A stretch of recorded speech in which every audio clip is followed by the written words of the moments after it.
Starcat is a book targeted at 7 to 9-year-olds as a comedic space adventure with lots of goofs, gaffs, and other cool things. Now, as you can tell by, this, I am not 7 to 9 years old, and I am not a devoted fan of space adventures. Unless it's actually interesting, Interstellar.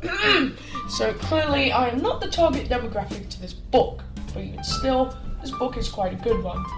Its humor is quite decent, the creativity is pretty spot on, except for the robot stuff. That's just unoriginal. And the artists involved were very complex at the same time.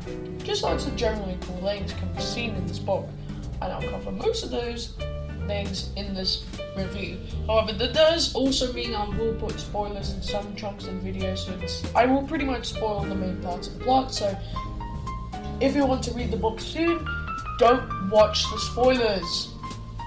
Anyway, let's get to the review. Oh wait, one final thing. I'm reading this version of the book, which cuts some things from this other version I'm showing now, so you may have a different experience. Anyway, let's actually get to the review. The art was made by Yasmin Shaikh. I'm not sure if I'm pronouncing that correctly, in the copy that I have. I'm not going to lie, she does have a lot of talent. I mean, automatically, you can see the cover has lots of things going on. With a group of slime petting a weird snaily creature, a robot who's not quite as exotic as the slime we saw earlier, and a brave captain ready to shoot some guys. There's also a cat, we'll get to him later. They're all designed very well, even on the inside cover, which doesn't look anywhere near as good, it still has a great design. Now, concerning the actual book itself, because it's a comic book, the other parts of the book look a bit weird, and some of the proportions are a bit too small, but as it goes on, it does get better, and it does get better quite quickly. And plus the earlier art still looks good, just not quite as good as the later parts. There isn't much else I need to talk about in terms of art, so we might as well get on to the next chapter, aka... Now I'll get probably the most boring one out of the way, the pilot.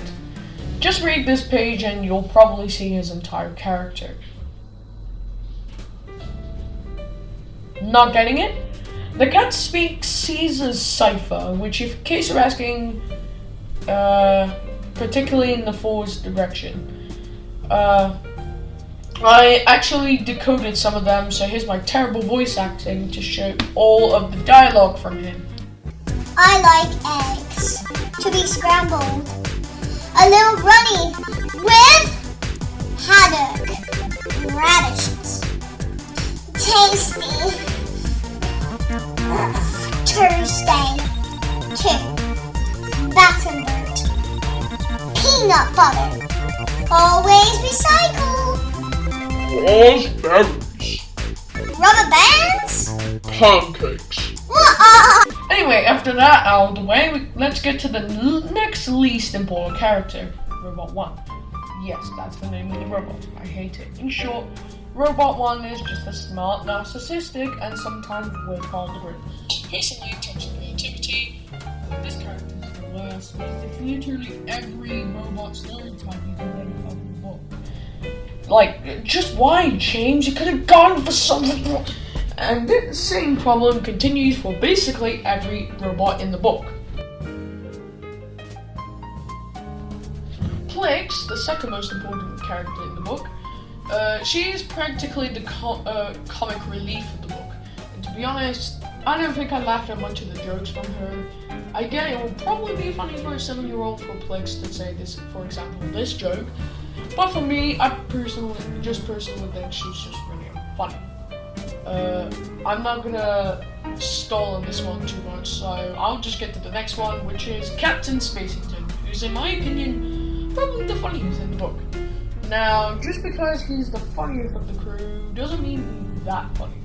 I mean, sometimes the jokes that the book pulls I don't really laugh at, but more just feel bad for this guy. But then again, I am sympathetic for the game NPCs, so I'll let it slide. However, most of the jokes that are made here with Captain are pretty okay, like the joke about the evil pilot. I know I said I hated that joke, but I meant the cat in the joke, not Captain Spacington himself. I know there's like a bunch of other characters in the book, which will be shown here, but I'll get to them in the story part of this video. Speaking of which, so basically, in a short summary, Captain Spacington goes on lots of adventures as an annoying chicken guy constantly makes up, and the crew pretty much always fail. Now you may be asking, why is the captain doing all these tasks? Well, he's doing them because he wants a golden medal trophy that his odd enemy, Captain Starblaze, keeps on winning. And of course, Captain Spacington almost gets that award, but he fails to get it because of some minuscule thing, like the ice cream tasting like farts. Like, how do you know what farts taste like in space? Huh? Now, despite what I described, the story is actually pretty solid, with lots of funny adventures, goofs, gaffes. It's just the main part of the story that isn't quite as amazing.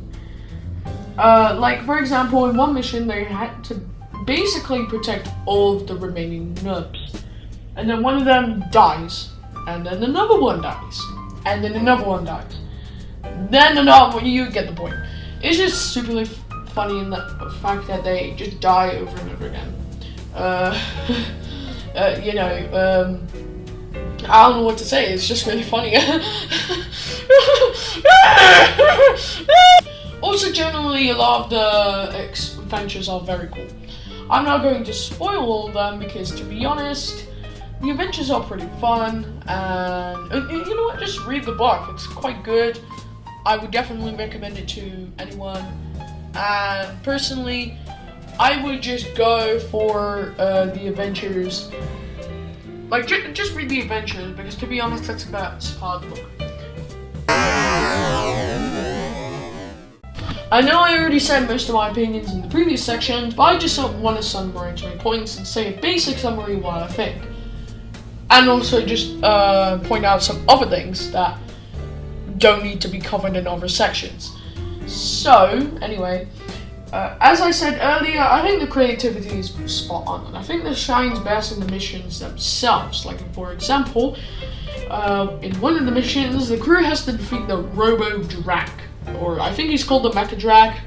Yeah, I think he's called the Mecha-Drac. I'll just call him Robo-Drac.